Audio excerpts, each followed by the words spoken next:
Hello everyone, my name's Dan Czerwonka, and I head Global Regulatory Affairs at Zipline. Zipline is the world's first commercial drone delivery service operating at national scale. We started in 2016 with commercial deliveries in Rwanda, and we've since expanded to both Ghana and the United States. We have 2 facilities in Rwanda and 4 in Ghana, 1 in the US for deliveries and then 2 more for testing and production. For those of you who might not be familiar with our system, we actually use a small fixed-wing aircraft. It delivers up to 2-kilogram payload up to about 80 kilometers away. When we started in Rwanda in 2016, we started with blood, and today we deliver about 80% of the national blood supply outside of the capital city of Kigali. In Ghana, we now deliver from 4 facilities to over 1,000 different hospitals and health centers. And in the US, we've just started delivering in North Carolina as part of the US IPP program. One of the really interesting things that this COVID-19 pandemic has brought about is sort of an accelerated interest in contactless delivery, and particularly using drones. In Ghana, actually, about 3 months ago, we delivered the world's first COVID-19 test samples. And that was a really interesting problem in a lot of ways, not least of which was figuring out how to work with the regulatory bodies there to actually make it happen. So we have to work closely with the Ministry of Health, obviously. We had to implement all different kinds of protocols and procedures for actually handling those test samples. And we had to work with the Civil Aviation Authority to figure out how to actually fly those routes. And because we're carrying, potentially hazardous material, we worked very closely with the air traffic control there to coordinate deliveries to both of the main testing labs in the country. And it just turns out that both of those labs are within 3 to 4 kilometers of the 2 biggest airports in the country. So, designing routes, coordinating with air traffic control in a way that doesn't overburden them. Those are just some of the kind of problems that we face, on a day-to-day basis, and have to figure out how to address those things. We also had to keep in mind that we're planning to build a facility that's going to do multiples more than the daily commercial flight volume of the entire country.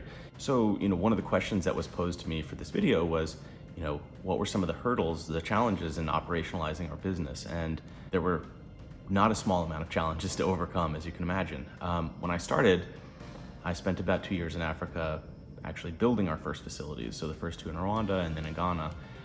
We had to figure out, what does a drone port look like? What does a medical facility at a drone port look like? How do we get power to it? We're operating in very remote areas.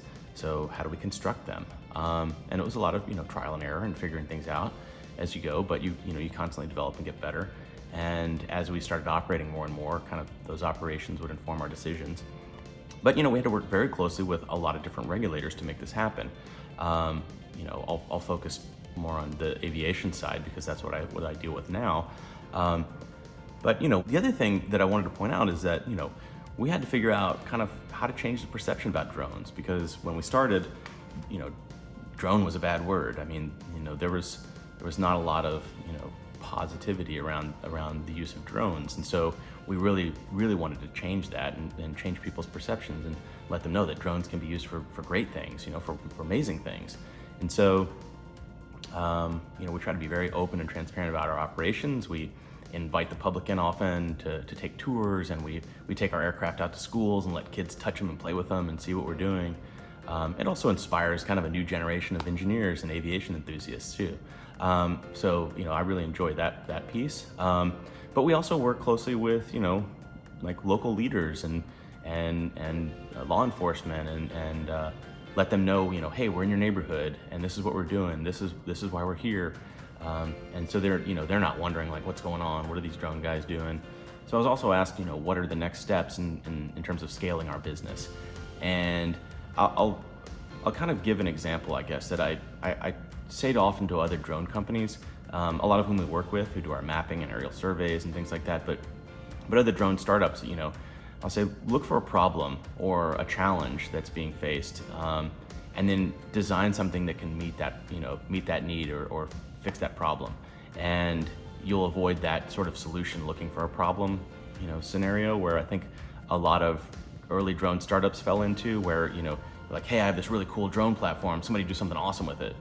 And it's like, that's sort of a gamble. And so, the approach we took was we identified, blood shortages, and getting blood in a short amount of time was a real problem. And so we thought, well, hey, if we can get rid of the roads and use drones, maybe we can get the blood there faster and save people's lives, or help doctors and nurses give better care. And so now, several years later, we're still taking that same approach. And so we've identified some other problems and other areas that we think we can improve on. And we also now have the benefit of all this flight data and all this operational data over the last few years. And so all of that now can inform the design decisions for our next systems. And then we're designing to meet specific needs, not just kind of taking guesses at things. And so, I guess if I could give one piece of advice to everybody in the urban air mobility industry, it's, identify those problem areas, those things that, that need a solution that don't exist yet, and figure out how your systems and your platforms could possibly solve that problem, or overcome that challenge. For regulators, if I could give you one piece of advice, it would be, it's gonna sound silly, but it would be just rekindle that enthusiasm you had for aviation as a kid. We're at the beginning of a new golden era of aviation, and it's a really exciting time. There's a lot of innovative, cool new things coming out. And the next 50 years is gonna be mind-blowing.